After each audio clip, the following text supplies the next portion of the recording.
room will have some questions on the very important topic of education. So please, Mrs. Secretary. Thank you. Thank you very much, Caroline. It's really a pleasure to be here with you today, and thank all of you for being here as well. My purpose here is to speak directly to the American families, not just you, but to the American families, about the work this administration is doing in education to reverse our national decline with a hard reset of our educational system.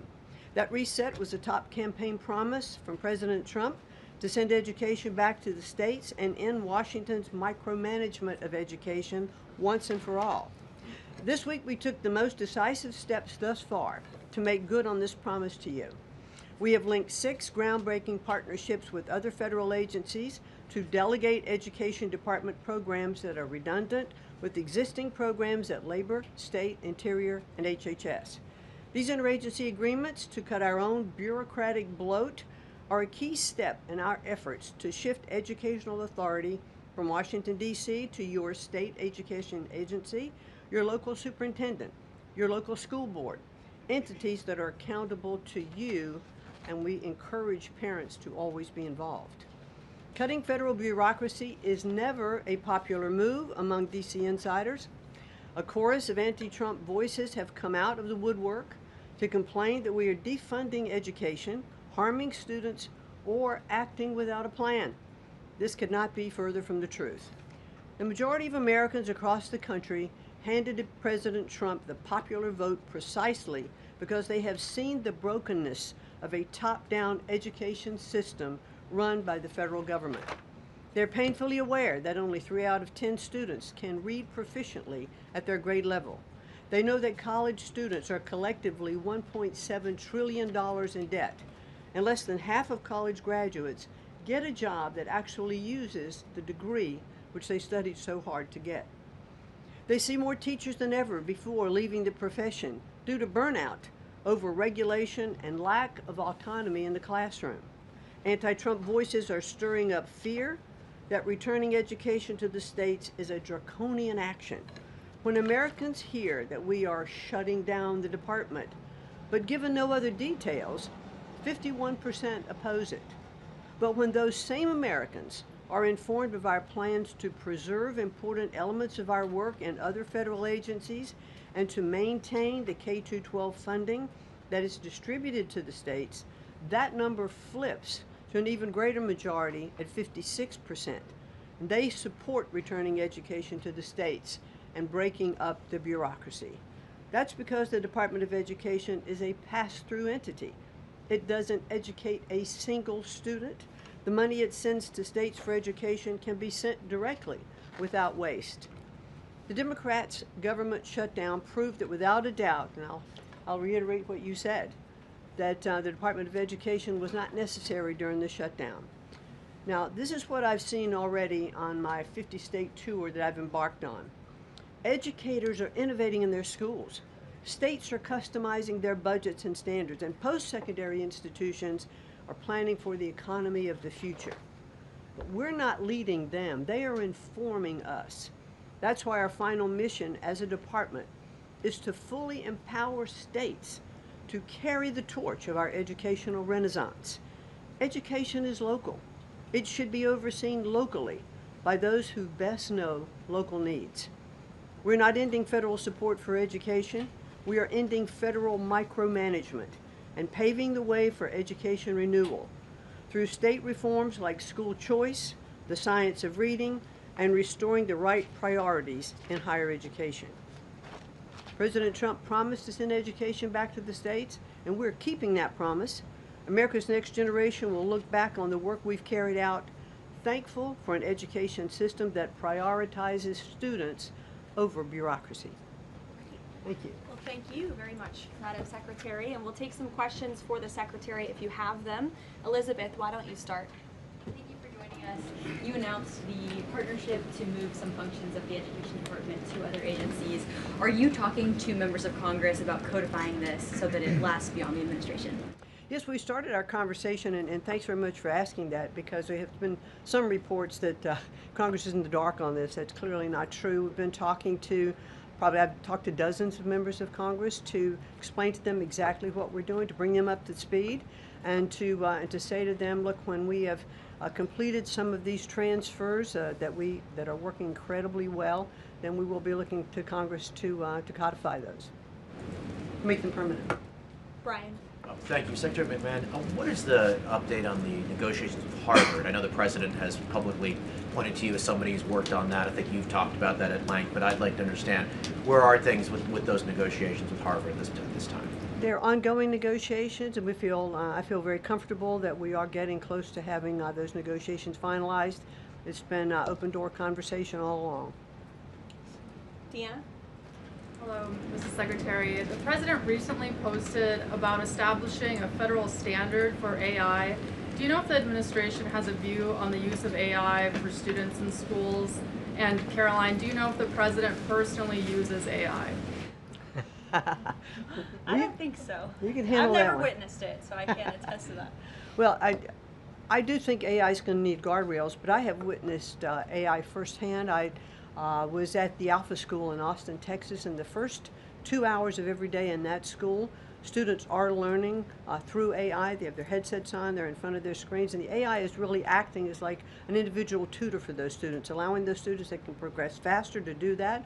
Those who need a little catch-up, it refeeds information to them. And so after those 2 hours of learning, the basics of what they're doing in their curriculum that day, then they spend the rest of the day, I mean, they have good recess and all of that time, but then they spend the rest of the day in what are called life skills, and they're actually using the information that they've learned this morning. So I've seen some AI in action that is really proving quite beneficial. Michael. Thank you, Karoline. Secretary McMahon, as the Education Department continues to pare down, can you talk about taxpayer services like charter school grants and how the department will continue to assist kids with special needs? Well, we are going to make sure that there's no interruption in getting that grant money out the door. I mean, that money is, it comes from Congress, it's appropriated by Congress, and we legally are obligated to do that. And the transitions we're starting to make, our first programs that went over to the Department of Labor, that was a few weeks ago. We actually signed the first interagency agreement, which we accomplished under the authority of the Economy Act. We transferred grants for WIOA and for the Perkins Act. And the really good news is that the Department of Labor has a much more sophisticated system, technology system and grant fulfilling system than the Department of Education does. As a matter of fact, our executive manager that went over with that group over to Labor said he would compare what the labor system is to education's like held together by bubble gum that is not connected to any other part. So we were able to get those grants out the door more smoothly, and states have actually better access for those systems than they do at the Department of Education. So that's a real bonus. Take a couple more. Carrie, go ahead. As far as the diversity, equity, and inclusion new regulations that came out from the administrations, a lot of schools, whether high school or even higher education is concerned, some of them are defying these new administration policies, even apparently according to a new report. I'm sorry, I can't hear you, Rick. As far as there's been a new report from the administration saying that half of medical schools are defying the administration when it comes to DEI policies. What type of action will the administration take for these schools that are defying the new DEI policies? Well, certainly the President has been very clear, and the Department of Education has taken measures to make sure that as schools are developing, their policies, or if they have open DEI offices, they're closed, or DEI regulations and rules are stripped, from their programs, and so that will continue. Great. We'll take one more. Go ahead. Thank you, Karoline. Secretary McMahon, my question is, since you said 3 out of 10 students are literate with regard to their reading capacity, would now the states help to improve those numbers since you have gone back to the states? Well, what we are finding that the states that are making great progress, it's through their own innovation. It's not coming from the Department of Education. I think the Department of Education is really misunderstood about what our function is. We don't teach one student. We have nothing to do with the curriculum that are in any states. We are a pass-through pathway from money that's appropriated by Congress to get to the states.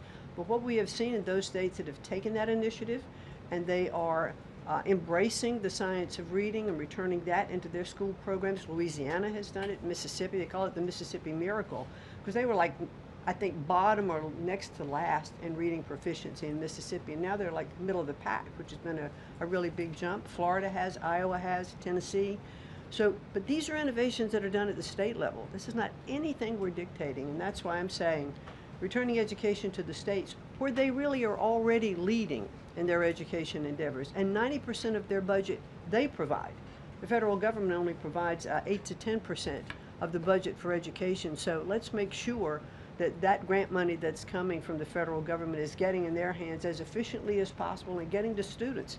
We don't want teachers having to spend their time and money in regulatory compliance. There was one superintendent chief who said to me that they had done some calculation in their state, and that for every dollar that went into the classroom in a grant, 47 cents was spent in regulatory compliance. So let's get the money into the hands of our students and our teachers. Let's raise the level of education. The other thing I'll do, and I'll quickly wrap up for you, is this 50-state tour that I have embarked on. We've done about 14 states. We've shut down a little bit during the shutdown. But what I am doing is visiting different kinds of schools, grammar schools, middle schools, high schools, micro schools, private schools, charter schools, the whole gambit. And in the end, my goal will be, as we step away and fully deliver education back to the states, is to provide them with a best practices toolkit of all of the things that I have seen around the country to say, hey, this is working. Check with these superintendents, check with these governors. And you know what I found a little bit is governors are a little competitive, so it's kind of nice to give some of these best practices out there. It'll work because it's already working. If we leave it with the people who are closest to the students, the president believes, as do I, the best education is that's closest to the child, and parents' involvement is critical to the success. Awesome. Thank you so Thank much. you, Linda. It's a Thank you pleasure. so much. Thank I you. appreciate your coming All right. today. Thanks for your great work. Whoops. And Thank she's you all very much. a busy lady, so we'll let her Come get on. back to work. All right.